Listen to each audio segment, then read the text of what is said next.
Can anybody remember the movie Logan's Run? Came out in 1976 based on a book written in 1967, set in a dystopic, ageist future where everyone is regarded as just a unit of production, and if your inputs and outputs are unbalanced, well then society didn't want you anymore. Basically, when you turned 21, you were euthanized.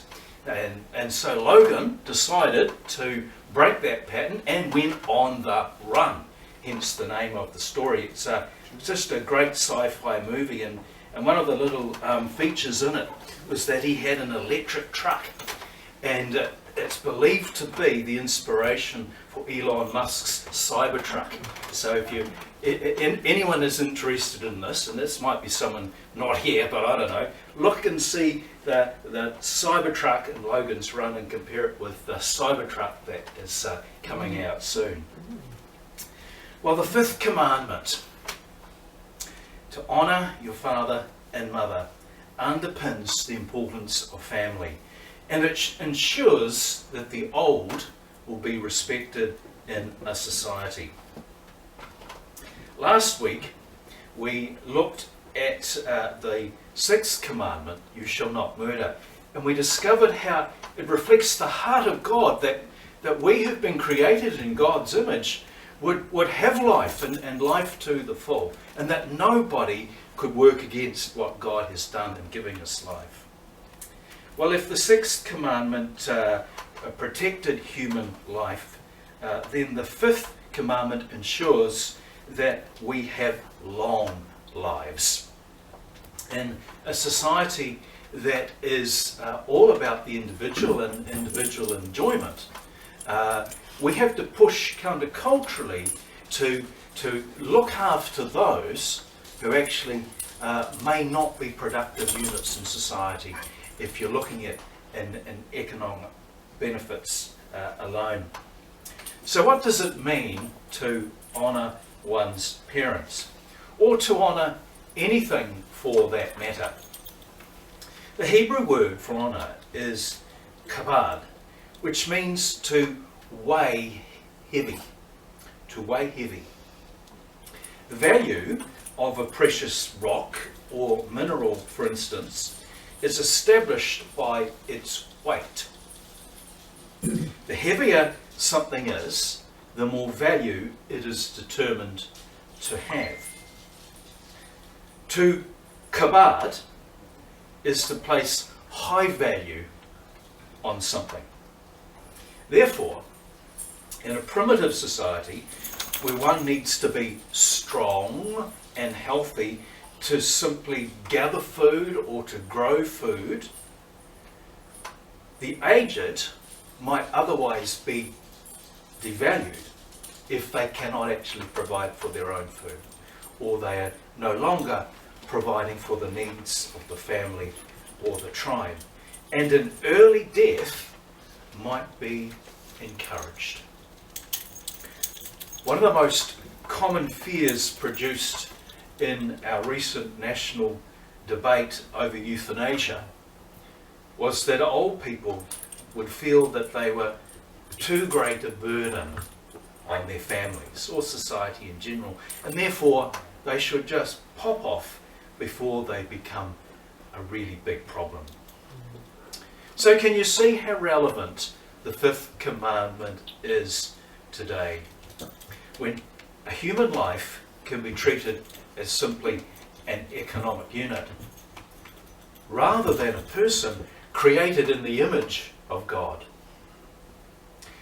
In giving this commandment to Israel, God is ensuring that the value He has given us as humans is respected. So let's look at the key verses. There's three parts in the Bible that speak to this.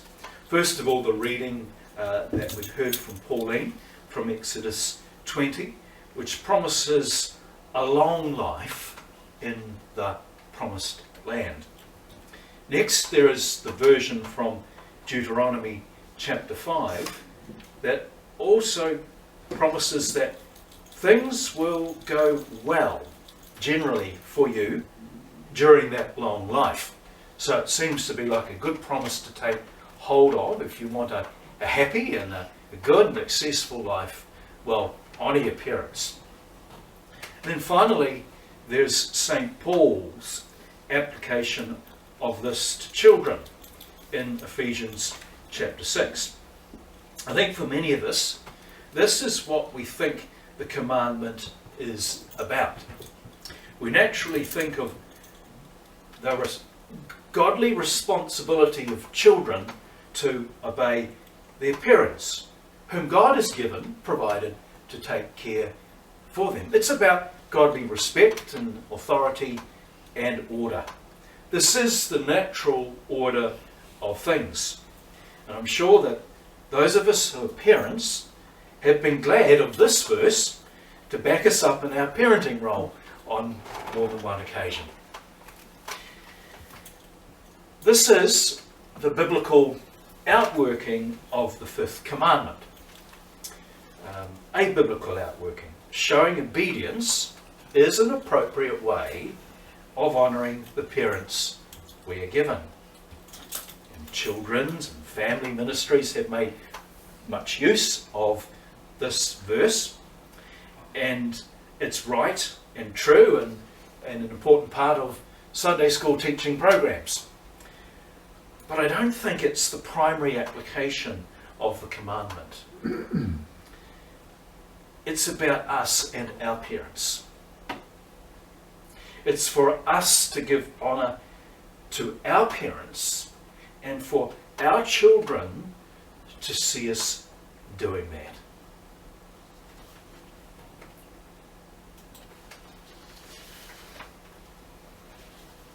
You see, we're all subject to an immutable spiritual principle. You will reap what you sow. If you want your kids to look after you in your old age, then make sure that you take care of your aged parents when you have the opportunity. Now, I'm aware that some of you are really prioritising this in your life right now, and I honour you for that. I know that I'm giving it more time and thought as my parents get older. They're still independent. They don't need my help, but they need my company. Others of you wish that you still had your parents to care for. And still others in our congregation are the parents that our children are now stepping for. And that's a wonderful thing to see. So you can see the genius of God in giving us this commandment in the way that it promotes a healthier, better intergenerational and a more loving society. But the principles of sowing and reaping go beyond simply ensuring that your aged parents are cared for. It also applies to how your children relate to you now. If you'd like to see a little more respect, for instance, from your teenage or adult son, then perhaps you might need to improve your own game with your own parents. You see, our children will reveal our flaws and weaknesses. The principle of sowing and reaping can also be applied to things lacking in your life. Some years ago, I was rueing that I never really had a good leadership mentor within the Anglican Church. Someone that really believed in me and just wanted to help me grow in leadership. So rather than complaining about that, I decided to up my game mentoring the young men in my church. And that worked really well, and I soon found that I had the kind of input that I wanted for myself. Remember, you will reap what you sow, and you may just need to sow a seed to meet a need. It's a widely applicable principle, and it certainly applies intergenerationally for our families.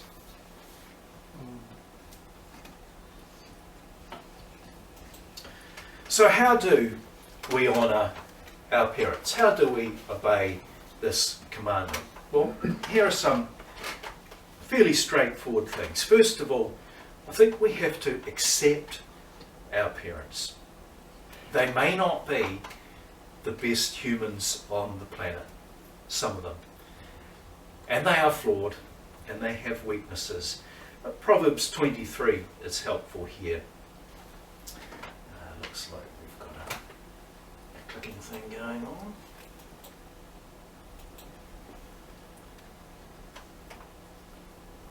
Nope.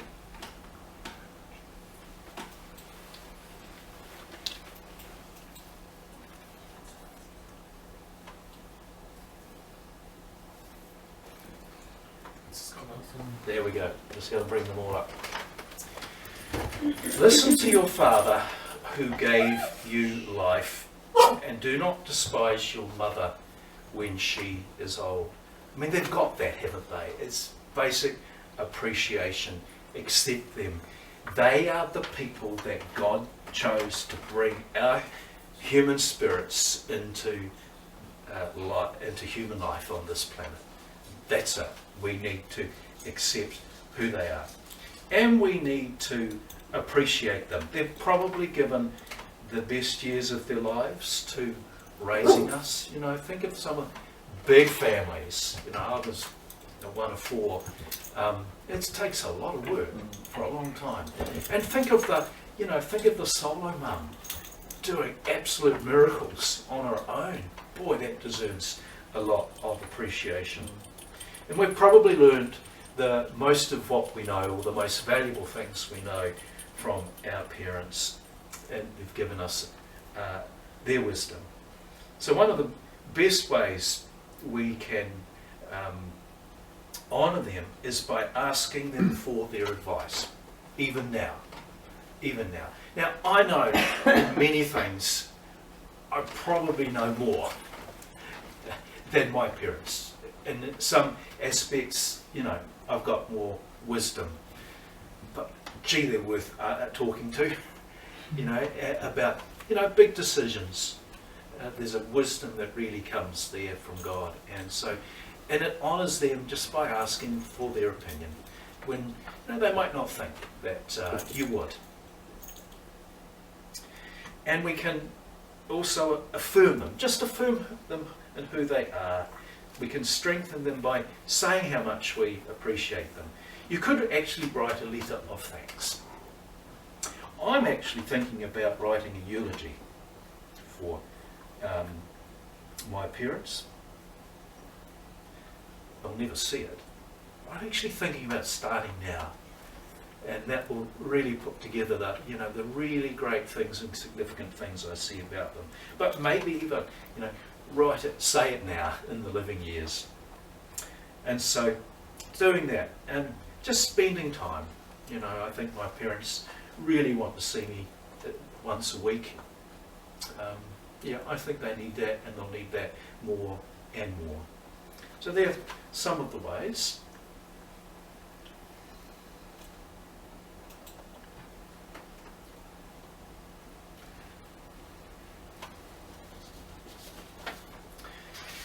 Now we also have duties to make sure that they are cared for. Here's 1 Timothy.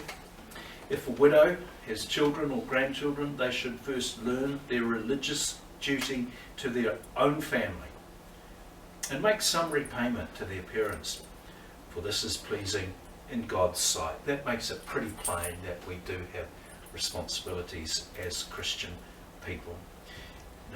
We should be taking responsibility. Doesn't mean we have to do everything, but we need to make sure that they are cared for. And so we need to do this now. We won't have them with us forever. It's time limited, isn't it? All right. Now, what do we do when our parents are actually not all that honourable themselves? You know, not everybody was born in a family like mine. You know, there's plenty of people out there who have become better people than their parents were or are. So what can we do when there isn't much to honour? Well, the Jewish rabbis have some teaching about this that's actually very helpful. And here it is. First of all, do not contradict your parents in public.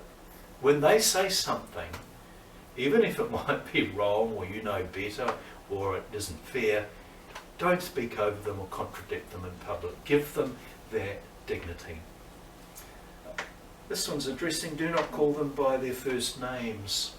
Now, some people, some families, some cultures, that's okay, but I'm not comfortable with that. I've never done that. And it just seems to be more respectful to say mum or dad. I guess that's culturally dependent, but it's about respect, isn't it? Do not insult or display anger towards your parents. And that's about basic self-control, isn't it? That, you know, there's a fruit of the spirit that's needed there to pull back and just not say, and